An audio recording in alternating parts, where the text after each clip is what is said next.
اگر ایک نماز قضا ہے، اگر ایک نماز قضا ہے تو ترتیب کو ملحوظ رکھا جائے، لیکن اگر ایک سے زیادہ نمازیں قضا ہو چکی ہیں تو پھر پہلے وقتی کو اور پھر قضا کو ترتیب. لیکن this depends also on the time of the وقتی نماز. اگر وقتی نماز کا بھی وقت گزر رہا ہے یا وقتی کا افضل وقت گزر رہا ہے تو یہ رائے موجود ہے کچھ علماء کی کہ پہلے وقتی کو افضل وقت میں اور وقت میں ادا کر لیا جائے اور قضا کو بعد میں ادا کر. باب نمبر 26. جو شخص کسی نماز کو بھول جائے تو جس وقت یاد آئے اسے پڑھ لے. حدیث نمبر 366. حضرت انس بن مالک رضی اللہ تعالیٰ عنہ سے روایت ہے کہ وہ نبی صلی اللہ علیہ وسلم سے بیان کرتے ہیں کہ آپ نے فرمایا جو شخص نماز بھول جائے، اس نماز کو ہم کیا کہتے ہیں؟ فوت ہو گئی، قضا ہو گئی یا فوت ہو گئی، تو جو ہی اسے یاد آئے اسے پڑھ لے، اس کا یہی کفارہ ہے. فرمان الہی ہے نماز کو یاد آنے پر قائم کر لو. اقیم الصلاۃ للذکر، نماز کو یاد آنے پر قائم کر لو. تو گویا جو ہی اس حدیث سے کیا پتا چلتا ہے کہ نماز جو ہی یاد آ جائے، جاگ آ جائے یا یاد آ جائے، اس حدیث سے پتا چلتا ہے کہ اس کو اسی وقت ادا کر لیا جائے. یہ حدیث نفی کرتی ہے ان لوگوں کی جو یہ کہتے ہیں کہ ان دو اوقات پر قضا ادا نہیں کی جائے گی. میں نے آپ کو بتایا کہ آپ نے دو اوقات پر کہا کہ نماز ادا نہیں کی جائے گی. امام ابو حنیفہ کے نزدیک ان اوقات میں قضا نماز بھی ادا نہیں کی جائے گی. اور امام ابو حنیفہ کون سی حدیث کو حوالہ بناتے ہیں؟ وہ جو میں نے واقعہ آپ کو سنایا کہ نبی صلی اللہ علیہ وسلم اچھی دیر تک ٹھہر گئے تھے اور سورج جب اچھی طرح سے چڑھ گیا تھا تو اس وقت آپ نے نماز پڑھی. لیکن اس حدیث کا حوالہ لے کر باقی تینوں ائمہ کرام یہ حوالہ دیتے ہیں کہ ان دو اوقات میں اگر کسی کو قضا نماز یاد آ جائے، خاص طور پہ طلوع آفتاب کے بعد جاگ آ جائے، فجر کے لیے یاد آ جائے، تو قضا نماز کو اس وقت میں پڑھا جا سکتا ہے. یہ معاملہ تو ہو گیا قضا نماز کا. اس میں دو آراء البتہ موجود ہیں. ایک حدیث میں یہ تو خیر بتا دیا نا کہ جو قضا نماز ہے اس کا کفارہ پھر کیا ہے؟ اس کی ادائیگی. اگر نماز چھوٹ گئی، فوت ہو گئی تو اس کا کفارہ اس کو دہرانا ہی ہے، اس کو دہرا کر اس کو قضا ادا کرنا ہی ہے. لیکن اگر نماز دانستہ چھوڑی پھر کیا کیا جائے گا؟ اس میں آراء فرق ہیں. یہ نماز قضا نہیں ہے، عمدن چھوڑی گئی ہے، تو عمدن چھوڑی بھی نماز کا معاملہ کیا ہوگا؟ یاد ہونے کے باوجود سستی سے شاپنگ میں، پارٹی میں، کسی چیز میں نماز دانستہ چھوڑی گئی، اس کا معاملہ کیا ہوگا؟ کچھ کے نزدیک اس کی کوئی قضا نہیں. ان کے نزدیک ہے کہ شریعت نے کوئی تصور ہی نہیں دیا، نہ کوئی قضا نہ کوئی کفارہ، کوئی آپشن ہی نہیں دی گئی. You have to, you just can't get away. اگر کفارہ دے دیا جاتا تو پھر آپشن رہ جاتی نا. تو کچھ کے نزدیک تو قضا ادا نہیں کی جائے گی، لیکن اکثریت کے نزدیک یہ ہے، وہ جو کہتے ہیں کہ قضا ادا نہیں کی جائے گی ان کا خیال یہ ہے کہ صرف استغفار ہوگا اور اصلاح ہوگی، لیکن قضا ادا نہیں ہوگی. لیکن اس کے برعکس کچھ کی رائے یہ ہے کہ استغفار کے ساتھ ساتھ قضا بھی ادا ہوگی، کیونکہ نماز اس پر فرض تھی. دانستہ چھوڑی ہوئی پر اس گروہ کی رائے میں اگر دانستہ نماز چھوڑی ہے تو اس کی قضا ہوگی، کیونکہ نماز فرض تھی. دانستہ چھوڑ بھی تھی تو بھی اس کی قضا ادا ہوگی، استغفار بھی ہوگا، قضا بھی ادا ہوگی. اور ان کی رائے میں یہ ہے کہ اگر قضا ادا کی تو فرض تو ادا ہو گیا لیکن گناہ لازم رہ گیا، نافرمانی کا، سرکشی کا، سستی کا، کاہلی کا گناہ رہ گیا، لیکن قضا کی ادائیگی کی وجہ سے فرض بہر کیف ادا ہو. اب ایک اور سوال کہ یہ تو وقتی چھوڑی ہوئی نماز یا وقتی قضا کا حوالہ ہے، قضائے عمری کا معاملہ کیا ہوگا؟ زندگی کی بہت سی نمازیں جو لا علمی، جہالت، سستی، ویسے ہی دین کی دوری یا ویسے ہی نافرمانی اور ضد کی بنیاد پر زندگی کی نمازیں چھوڑ دی، ان کا تصور کیا ہوگا؟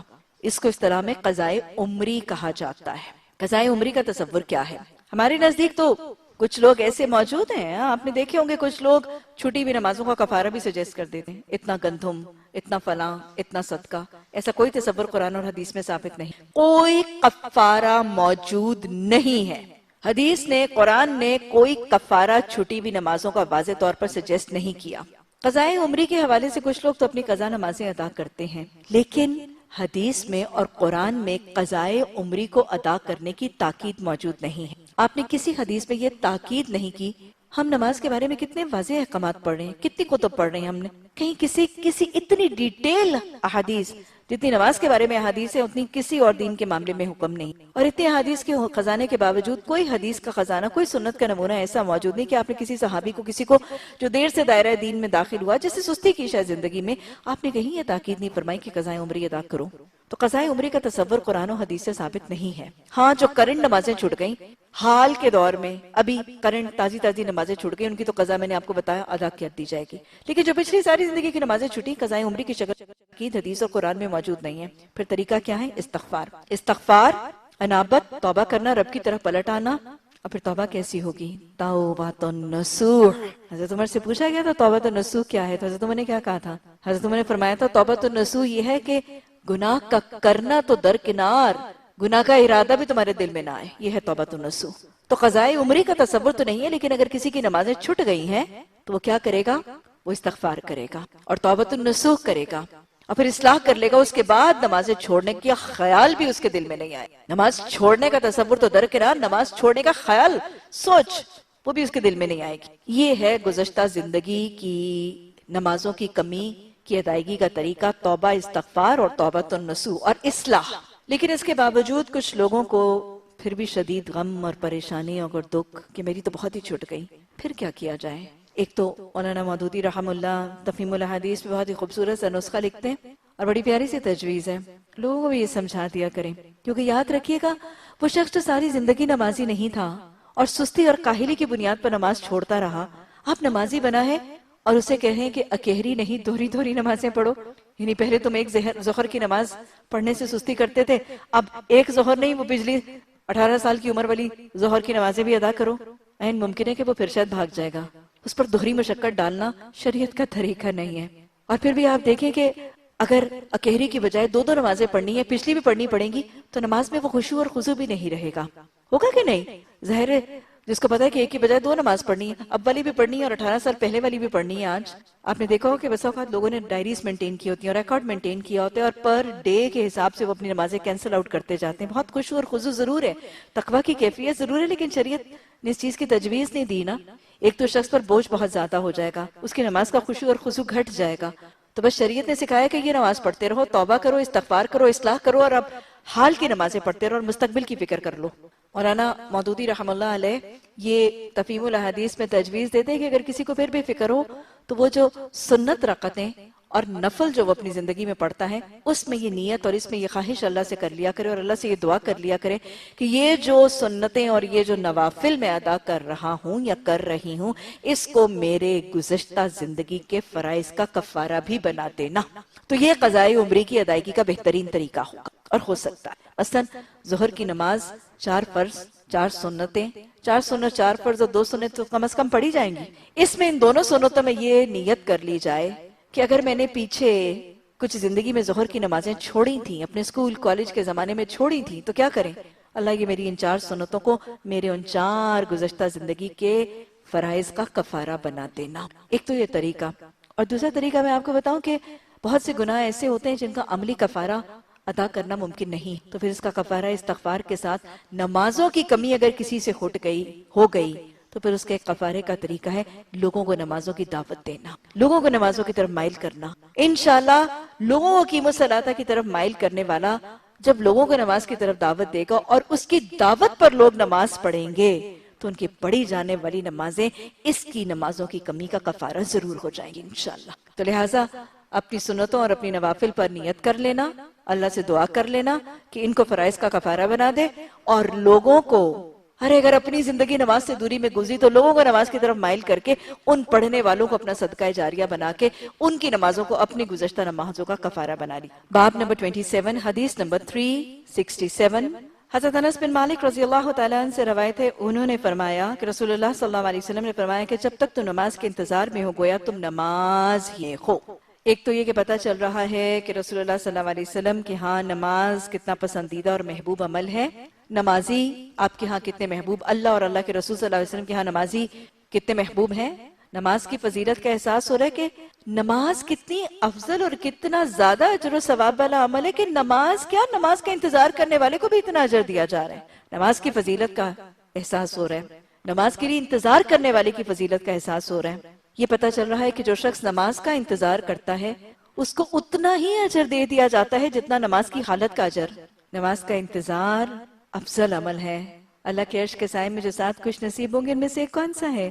جو نماز کا انتظار کرتا ہے، جس کا دل مسجد سے جڑا ہے.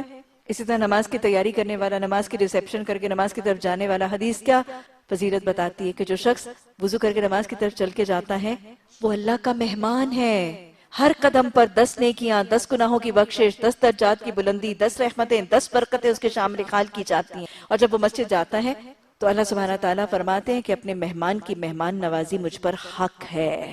یہ ہے نماز کا استقبال، یہ ہے نماز سے پہلے اس کی تیاری، یہ ہے نماز کا انتظار. اور یہ بھی سمجھ آتا ہے کہ انما الاعمال بالنیات، عمل کا دار و مدار نیتوں ہی پر ہے. نماز کا انتظار کیا تھا؟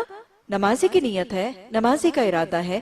تو لہٰذا یہ وقت جو نماز کے انتظار میں گزرا اس میں نیت نمازی کی ادائیگی کی ہے، اس وقت میں بھی وہی اجر دیا جائے گا جو نماز کا اجر ہے.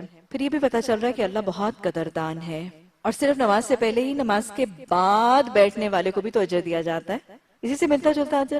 حدیث میں آتا ہے کہ جو شخص اپنی نماز کی ادائیگی کے بعد اسی جگہ بیٹھا رہتا ہے، ذکر کرتا ہے، تسبیح کرتا ہے، دعائیں کرتا رہتا ہے، تو ایک فرشتہ اس کے پیچھے اس کے حق میں اتنی دیر بخشش اور رحمت کی دعائیں کرتا رہتا ہے. اور نماز کے بعد اسی جگہ بیٹھنے والا بھی اتنا ہی اجر لیتا ہے جتنا نماز پڑھنے والا.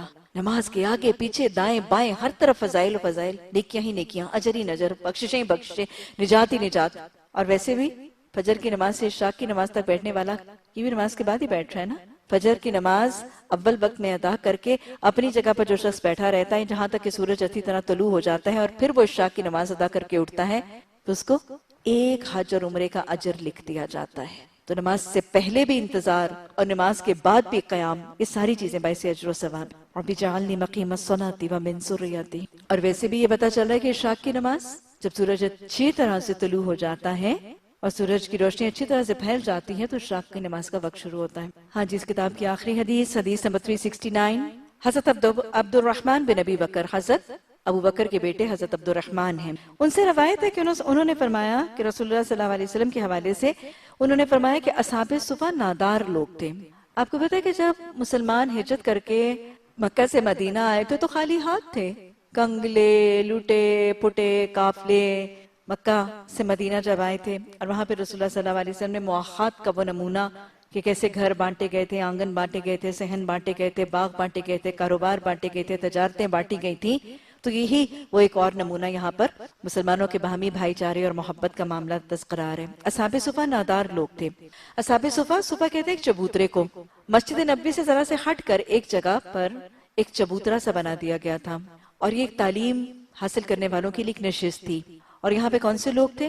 یہ وہ لوگ تھے جو ہمہ وقت، جنہوں نے اپنے آپ کو فل ٹائم ہمہ وقت دین سیکھنے کے لیے اپنی زندگی کو مختص کر دیا تھا. انہوں نے ڈیڈیکیٹ کر دیا تھا اپنے فل ٹائم کام کاج، کاروبار، زراعت، صنعت، کھیتیاں، سب کچھ چھوڑ دیا تھا. انہوں نے سب کچھ چھوڑ دیا تھا، کاروبار دھندے چھوڑ کر یہ خالص انہوں نے اپنا وقت دین، قرآن، حدیث کی تعلیمات سیکھنے کے لیے مختص اور مخصوص کر دیا تھا. ڈیڈیکیٹ کر دیا تھا اپنی زندگی کو، خاص کر دیا تھا اپنی زندگی کو قرآن سیکھنے اور دین سیکھنے کے لیے. تو یہ وہ اصحاب صفہ تھے. حضرت ابو ہریرہ کا نام انہی اصحاب صفہ کی صف میں شامل ہے. اصحاب صفہ نادار لوگ تھے. ظاہر ہے جو ہمہ وقت دین کا کارکن ہو جائے گا پھر اس کے پاس مال کمانے کا تو وقت نہیں ہے نا. سب کو جو چھوڑ چھاڑ کے آ گیا لیکن دین پہ رئیسوں کو بھی نہیں چھوڑتا. اصحاب صفہ نادار لوگ تھے. نبی صلی اللہ علیہ وسلم نے ان کے بارے میں فرمایا کہ جس کے پاس 2 آدمیوں کا کھانا ہے وہ اصحاب صفہ سے تیسرا آدمی لے جائے، اور اگر 4 کا کھانا ہے تو 5واں یا 6واں ان میں سے لے جائے. یعنی نبی صلی اللہ علیہ وسلم کا اسلامی معاشرے کا ایک طریقہ، معاشرہ کا کمزور طبقہ، معاشرے میں دین کے ہمہ وقت خادم، ان کی کفالت کا طریقہ کیا ہے؟ آپس کی باہمی محبت، آپس کا خلوص، اخلاص، ایک دوسرے کے لیے ایثار، خیر خواہی. وہ لوگ جو کما نہیں سکتے یا جو کما نہیں پاتے ان کی خیر خواہی، ان کے لیے ایثار اور اخلاص، وہی مواخات کا طریقہ ہے. تو حضرت ابوبکر صدیق، آپ نے جب کہا کہ اگر 2 کا کھانا ہے تو تیسرے کو لے جاؤ، 3 کا کھانا ہے تو چوتھے کو لے جاؤ، آپ کا حکم آیا تو صحابہ اکرام ریاکٹ کرتے تھے، رسپونڈ کرتے تھے، اطاعت کرتے تھے. فوری اطاعت کی حضرت ابوبکر صدیق نے. حضرت ابوبکر صدیق اپنے ساتھ 3 آدمی لے گئے. خود نبی صلی اللہ علیہ وسلم اپنے ہمراہ 10 آدمی لے گئے. لَقَدْ كَانَ لَكُمْ فِي رَسُولِ اللَّهِ أُسْوَةٌ حَسَنَةٌ. اور کہیں ایسا نہیں ہوا کہ آپ نے حکم دیا اور آپ نے خود کر کے نہیں دکھایا. حدیث اور سنت ملتی جلتی ہے. اور کبھی ایسا نہیں ہوا کہ آپ نے کسی کو، صحابہ اکرام کو کچھ حکم دیا اور خود کر کے نہیں دکھایا، بلکہ خود کیا تو سب سے بڑھ کے بہترین نمونہ قائم کیا. لوگوں کو تو کہا کہ اگر 2 کا کھانا ہے تو 1 کو لے جاؤ، خود 10 کو لے جاتے ہوئے نظر آتے ہیں. حضرت ابوبکر صدیق 3 کو لے جاتے نظر آتے ہیں. نبی صلی اللہ علیہ وسلم اپنے ہمراہ 10 آدمی کو لے گئے۔ حضرت عبد الرحمن نے کہا کہ میں گھر میں اس وقت میں اور میرے والدین تھے۔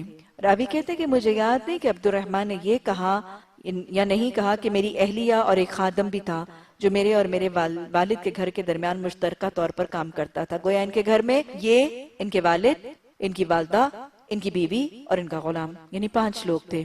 تو جب 5 لوگ تھے تو آپ نے فرمایا تھا کہ اگر 5 ہے تو چھوٹے کو لے جاؤ، لیکن حضرت ابوبکر 3 کو ساتھ لے جا رہے ہیں، یعنی فاستبقوا الخیرات، بھلائیوں میں دوڑ لگا رہے ہیں، زیادہ سے زیادہ نیکی کرنے کی کوشش کر رہے ہیں۔ اور یہاں سے یہ بھی پتہ چلتا ہے کہ 2 خاندانوں کے درمیان، باپ بیٹے کے درمیان، ماں اور بچوں کے درمیان بھی مشترکہ خادم ہو سکتا ہے۔ خیر، حضرت ابوبکر صدیق نے نبی صلی اللہ علیہ وسلم کے گھر پر رات کا کھانا کھا لیا۔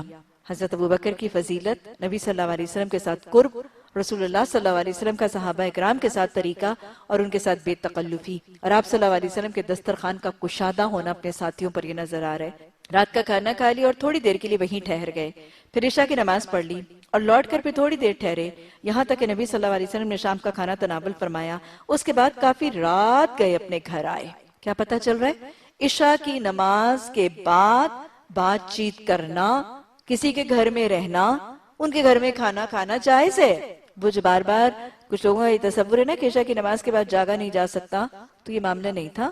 آپ صلی اللہ علیہ وسلم کے گھر حضرت ابوبکر رہے، عشاء کی نماز ادا کی، پھر اس کے بعد تک آپ صلی اللہ علیہ وسلم کے گھر رہے، تاخیر سے پھر اپنے گھر آئے، اور پھر گھر آ کے بھی بات چیت کی اور مہمانوں کے حوالے سے بیوی کے ساتھ، بیٹے کے ساتھ گفتگو کی۔ تو عشاء کے بعد جو جائز، ضروری، فرائض کی باتیں ہیں وہ کی جا سکتی۔ اچھا، پھر گھر آئے، دیر سے گھر آئے نا، تو ان کی بیوی نے ان سے کہا کہ تم نے اپنے یہ مہمان کو چھوڑ کر تم کہاں اٹک گئے تھے؟ گویا بیوی شوہر کو جائز بات پر شکوہ، کچھ سوال، کچھ بات پوچھ گچھ کر سکتی ہیں، تم کہاں اٹک گئے تھے؟ وہ بولے کیا تم نے ہمیں ابھی تک کھانا نہیں کھلایا؟ یعنی ظاہر ہے حضرت ابوبکر کو پھر فوراً کس چیز کی فکر ہوئی؟ اپنے مہمانوں کی مہمان نوازی کی فکر ہوئی کہ میں اتنی دیر سے آیا تو ظاہر ہے بیوی پوچھ رہی ہے تو کھانا نہیں کھلایا۔ فوراً پوچھا کہ آپ نے کھانا نہیں کھلایا؟ انہوں نے بتایا کہ آپ کے آنے تک مہمانوں نے کھانا کھانے سے انکار کر دیا تھا۔ اصل میں یہ آداب اور سلیقے بھی ہیں، اور شریعت کو بھی یہ کہا جاتا ہے کہ مہمان کو بھی میزبان کے ساتھ مل کر اور میزبان کو مہمان کے ساتھ مل کر کھانا، یہ بھی آداب ہے مہمان نوازی۔ کھانا پیش کیا گیا لیکن وہ نہ مانے۔ عبد الرحمن کہتے ہیں کہ میں تمہارے خوف کے کہیں جا کر چھپ گیا۔ حضرت عبد الرحمن بن ابوبکر کہتے ہیں کہ مجھے تو بڑا ڈر تھا کہ میرے والد مجھ سے پوچھیں گے کہ 3 مہمان میں نے گھر بھیجے تھے تو تم نے ان کو کھانا کیوں نہیں کھلایا؟ تو حضرت عبد الرحمن کا اپنے والد سے خوفزدہ ہونا، یعنی باپ کا ڈر برحق ہے۔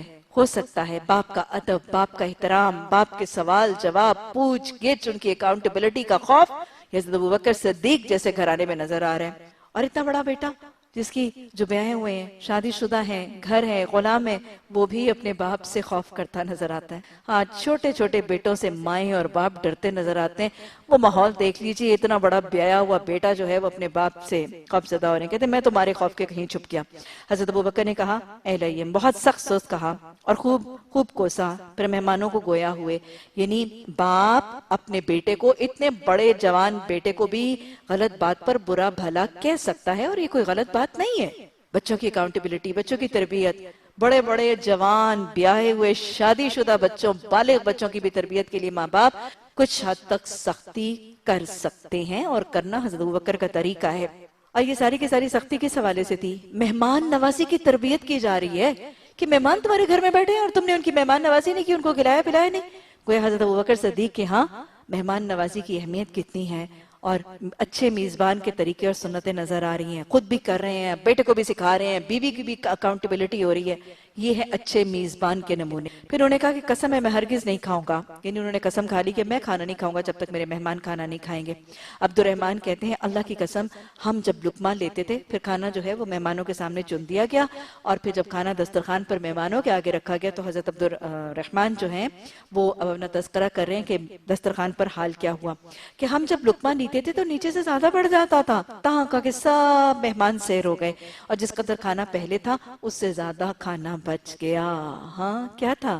یہ کرامات تھی۔ آپ کو پتہ ہے نا کہ نبیوں کو تو رسول اللہ صلی اللہ علیہ وسلم کو اور دوسرے نبیوں کو اللہ سبحانہ تعالیٰ نے معجزات دی ہیں نا، یہ کھانے کے، پانی کے اور بھی کچھ معجزات، عارضی معجزات. نبی صلی اللہ علیہ وسلم کو کوئی مستقل معجزہ تو نہیں دیا گیا تھا، لیکن اس قسم کے متفرق سے عارضی معجزات آپ کی حیات طیبہ میں موجود ہیں.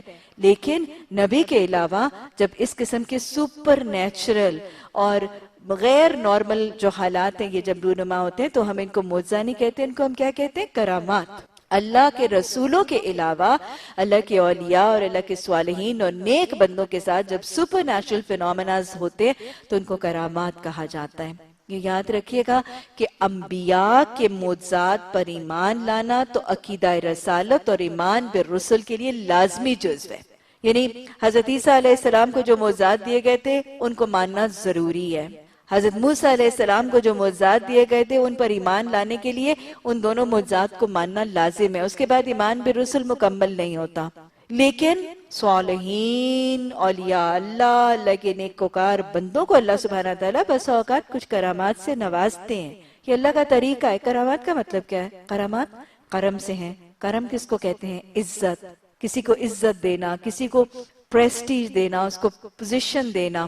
تو لہٰذا کرامات عزت سے ہیں، عزت دیے جانے والے واقعات. تو کرامات اللہ سبحانہ تعالیٰ کچھ اپنے نیکوکاروں، اپنے صالحین، اپنے اولیاء اللہ، اپنے کچھ عبادت گزاروں کو کچھ کرامات سے نوازتے ہیں. یہ حقیقت ہے، اس میں کوئی شک کی بات نہیں. لیکن کرامات پر ایمان نہ لانے والا، اس کا ایمان کم نہیں ہوتا.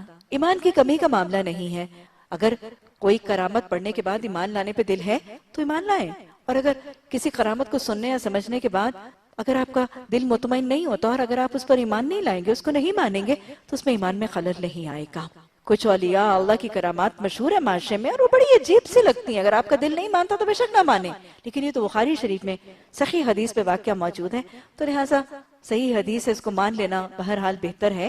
لیکن پھر بھی میں دہرا رہی ہوں کہ اولیاء اللہ اور اللہ کے نیکوکار بندوں کے ساتھ جو یہ اس قسم کے معاملات ہوئے، ان کو اگر نہ بھی مانے تو اس سے ایمان میں خلل نہیں آتا. بہرحال یہ کچھ کرامت تھی جو حضرت ابوبکر صدیق کے ساتھ ہوئی.